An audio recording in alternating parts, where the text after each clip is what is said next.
Assalamualaikum.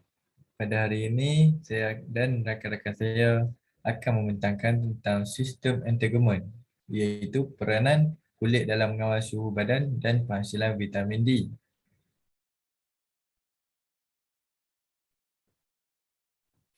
Setelah itu, saya akan memperkenalkan rakan-rakan saya terlebih dahulu. Nama saya Muhammad Aliza Muhammad Riza. Saya akan membentangkan daripada slide nombor 1 hingga ke 4.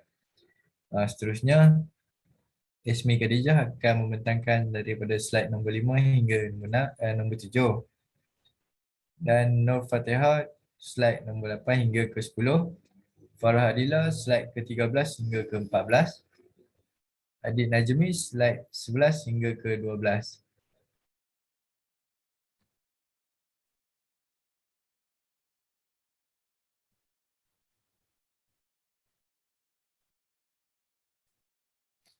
Perkenalan. Kulit adalah organ terbesar dalam tubuh badan manusia. Sistem yang menutupi atau melindungi tubuh badan daripada faktor luar seperti mikroorganisma. Ia melibatkan organ utama iaitu kulit dan membran melindungi bukaan badan termasuk organ aksesori. Fungsi umum kulit melindungi struktur dalaman daripada kecederaan dan jangkitan mikroorganisma. Mengandungi hujung saraf sensori iaitu dera seperti sakit, suhu dan sentuhan. Terlibat dalam pengawalan suhu badan. Lapisan kulit juga terdiri pada 3 jenis lapisan iaitu epidermis, dermis dan subcutaneous.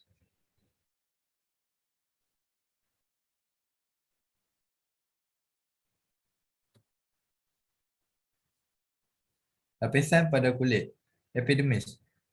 Salah satu lapisan anatomi kulit adalah epidermis.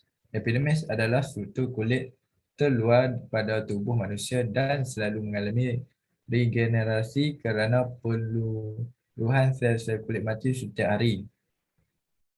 Manusia menghasilkan 500 juta sel kulit setiap hari yang menyebabkan lapisan kulit paling luar dipenuhi oleh 25 hingga 30 lapisan kulit mati. Di sinilah fungsi epidermis bekerja. Fungsi lapisan epidermis membentuk sel-sel kulit baru.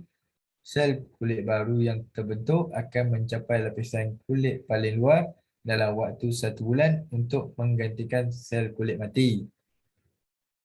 Seterusnya, memberi warna pada kulit. Epidermis mengandungi melanosit iaitu sel yang mempunyai melanin dan pigmen warna kulit.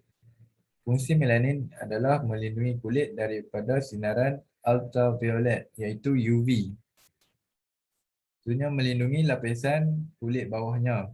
Lapisan kulit epidermis mempunyai keratinosit yang berfungsi melindungi tubuh dari sesuatu hingga kulit kita terasa panas dan menjadi kering. Pembentangan seterusnya akan disampaikan oleh Ismi Khadijah.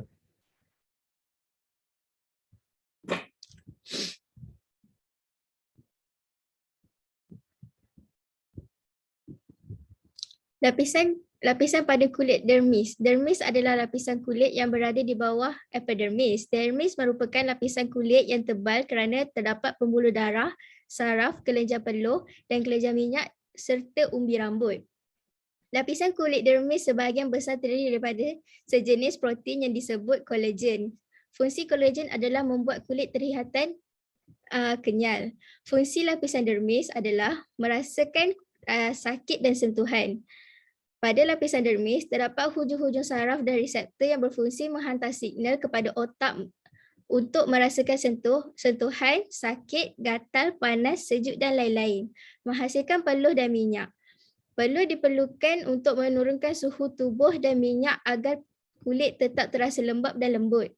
Menumbuhkan rambut. Umbi rambut yang berada di lapisan dermis berfungsi untuk menghasilkan sel-sel rambut yang akan tumbuh di kulit kepala, wajah dan seluruh tubuh badan.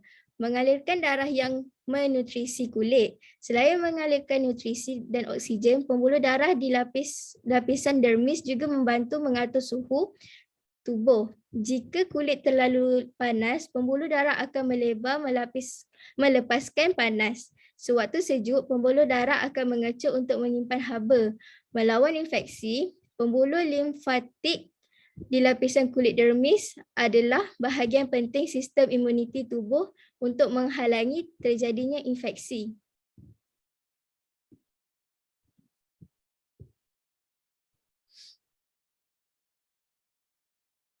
Lapisan pada kulit subcutaneous.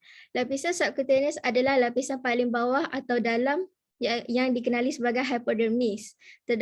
Terdiri daripada tisu penghubung.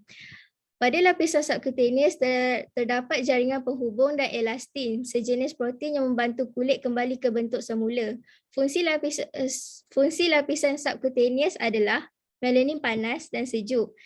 Sebagai cadangan, tenaga dan serba yang melindungi tulang, otot dan organ dalaman tubuh badan. Selain mengandungi lemak, di lapisan kulit hypodermis banyak pembuluh darah. Selain 3 lapisan kulit utama, struktur anatomi kulit juga diliputi bahagian lain.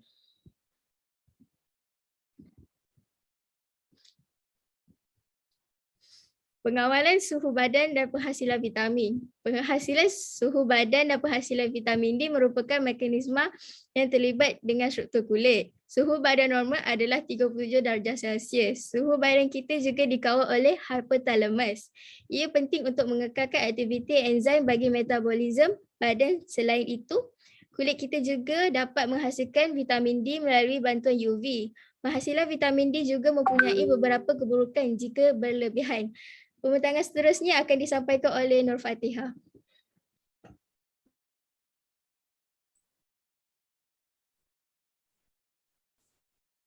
Seterusnya, saya akan meneruskan pembentangan ini dengan kawalan suhu badan manusia.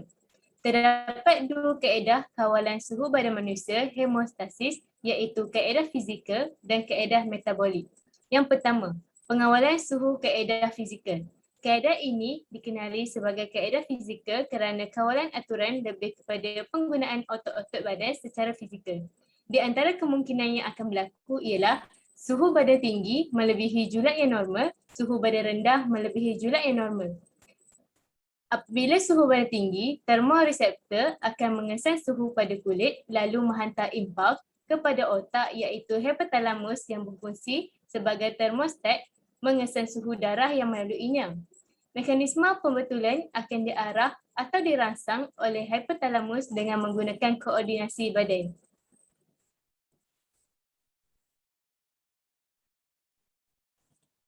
Yang kedua ialah pengawalan suhu kaedah metabolik.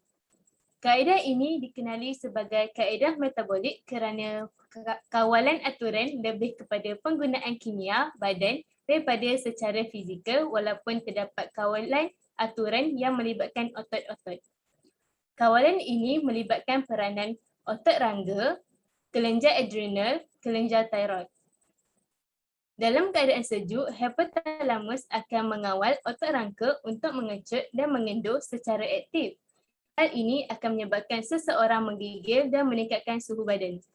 Dalam masa yang sama, kelenjar adrenal akan merembeskan hormon adrenalina dan noradrenalin. Manakala kelenjar thyroid akan merembeskan hormon tiroksina. Semua hormon ini bertujuan untuk meningkatkan suhu badan dengan cara meningkatkan metabolisme badan. Dalam keadaan panas, aktiviti otot rangka akan berkurangan. Begitu juga dengan perembesan hormon-hormon tertentu oleh kelenjar adrenal dan kelenjar thyroid akan berkurangan. Hormon adrenalina dan noradrenalin bertindak dengan meningkatkan kadar denyutan jantung dan kadar pernafasan, meningkatkan tekanan darah, meningkatkan metabolisme badan dan meningkatkan aras gula darah dengan merangsang penukaran glikogen kepada glukosa. Pembentangan seterusnya akan disampaikan oleh Adib Najmi.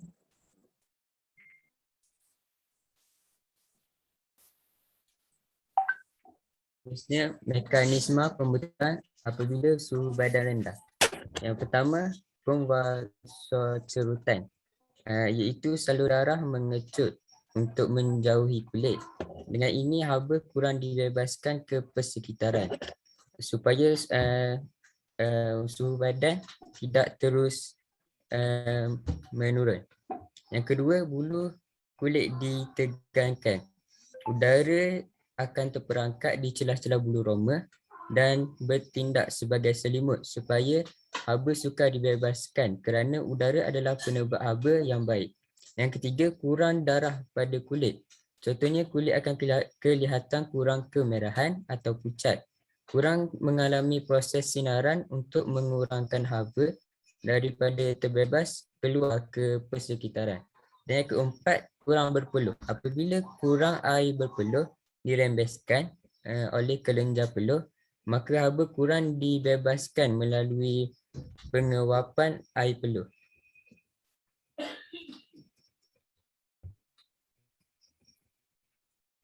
Mekanisme pembetulan apabila suhu badan tinggi.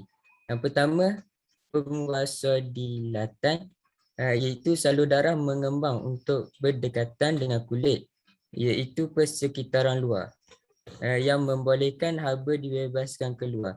Yang kedua, bulu kulit dicondongkan, mengurangkan udara daripada terperangkap pada kulit supaya haba mudah dibebaskan. Kerana udara adalah penerbang haba yang baik. Bulu kulit dikawal oleh erector, otot erector. Yang ketiga lebih daripada kulit. Lebih darah pada kulit, iaitu kelihatan merah.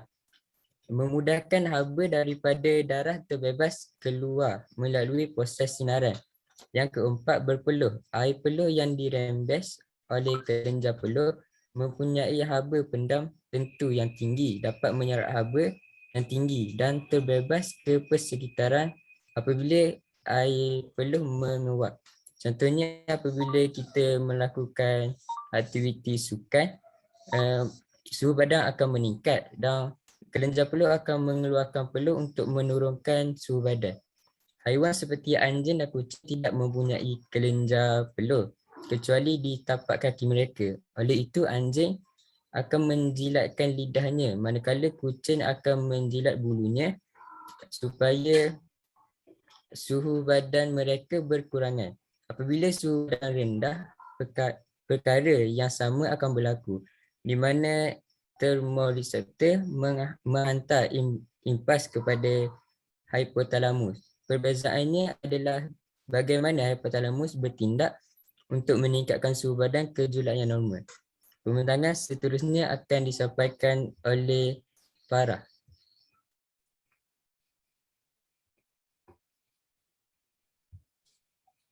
Seterusnya ialah penghasilan vitamin D. Vitamin D ialah sejenis vitamin yang larut dalam lemak. Terdapat dua bentuk vitamin D yang utama iaitu ergocalciferol iaitu vitamin D2 dan cholecalciferol iaitu vitamin D3. Vitamin D2 boleh disintesiskan oleh tumbuhan dan kulat, manakala vitamin D3 boleh disintesiskan sendiri oleh manusia apabila kulit kita terdedah kepada sinaran UV. Vitamin D. Vitamin D ialah vitamin larut lipid. Penting dalam membantu penyerapan kalsium di usus bagi pembentukan tulang. Dihasilkan oleh kulit dengan bantuan UV, cahaya matahari, 7-dihydrokolesterol. Di kulit akan ditukarkan ke vitamin D. Penghasilan vitamin D berlebihan boleh membawa maut jika tiada kawalan. Mekanisme penghasilan vitamin D. Vitamin D dihasilkan secara automatik di kulit setelah penyerapan cahaya matahari berlaku. Caranya ialah dengan mengubah kolesterol yang ada dalam kulit menjadi kalsitriol. Semasa di hati, vitamin D diubah menjadi kalsidiol iaitu bentuk utama vitamin D. Di buah pinggang, barulah vitamin D tersebut diubah menjadi kalsitriol iaitu bentuk utama vitamin yang aktif secara bioaktif. Rumusannya ialah kulit amat memberi peranan penting dalam mengawal suhu badan. Jika kulit tidak dapat mengawal suhu badan kita, ia boleh membawa penyakit dan juga boleh membawa maut. Tidak kira suhu badan rendah atau tinggi, kedua-duanya boleh membawa kesan yang buruk pada diri. Kulit juga memberi peranan penting dalam penghasilan vitamin D. Vitamin D penting dalam membantu penyerapan kalsium bagi pembentukan tulang yang baik. Namun, jika berlebihan vitamin D, ia juga boleh membawa kesan yang buruk. Contohnya boleh membawa maut jika tidak dikawal. Oleh yang demikian, kita haruslah menjaga kulit kita dengan betul supaya tidak akan berlaku kecederaan dan sentiasa mengekalkan kelembapannya. Itu sahaja daripada kumpulan kami. Sekian, terima kasih.